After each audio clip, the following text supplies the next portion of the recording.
আমরা 5 ওয়াক্ত নামাজ আদায় করি। অনেকেই হয়তো নামাজ আদায় করার সূরা মিলানোর বিষয়টি অনেকেই অবগত না বা অনেকেই জানি না সঠিক নিয়মটা। আবার আমরা অনেকেই খুব বেশি একটা সূরা মুখস্থ করতে পারি না বা মুখস্থ নেই। তবে আমরা যদি মোটামুটি মাত্র 4টা সূরা মুখস্থ রাখতে পারি তাহলে 5 ওয়াক্ত নামাজ আদায় করতে আমাদের কোনো সমস্যা হবে না।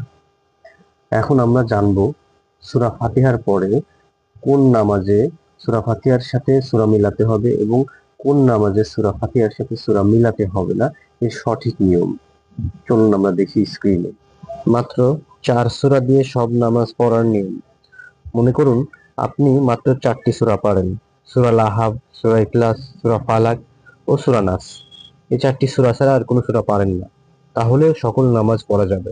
তবে একজন মুসলিম হিসাবে কমপক্ষে 10টি সূরা মুখস্থ থাকা প্রয়োজন। 2 রাকাত বিশিষ্ট যে কোনো নামাজই হোক না কেন, সূরা ফাতিহার সাথে উপরের 4টি সূরা থেকে যে কোনো 2টি সূরা পড়লেই হবে, অথবা আপনার মুখস্থের যে কোনো 2টা সূরা পড়লেই হবে। যেমন প্রথম রাকাতে সূরা ফাতিহার সাথে সূরা ইখলাস পড়লেন, দ্বিতীয় রাকাতে সূরা ফাতিহার সাথে সূরা ফালাক পড়লেন।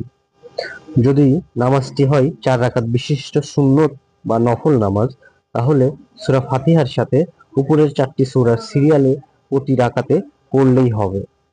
যেমন প্রথম রাকাতে সূরা ফাতিহার সাথে সূরা লাহাব পড়বেন, দ্বিতীয় রাকাতে সূরা ফাতিহার সাথে সূরা ইখলাস পড়বেন, তৃতীয় রাকাতে সূরা ফাতিহার সাথে সূরা ফালাক পড়বেন, চতুর্থ রাকাতে সূরা ফাতিহার সাথে সূরা নাস পড়বেন।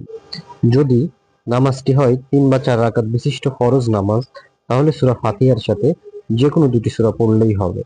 যেমন প্রথম রাকাতে সূরা ফাতিহার সাথে সূরা লাহাব পড়লেন, দ্বিতীয় রাকাতে সূরা ফাতিহার সাথে সূরা নাস পড়লেন, তৃতীয় রাকাতে সূরা ফাতিহার সাথে কোনো সূরা মিলাইতে হবে না, কারণ ফরজ নামাজ।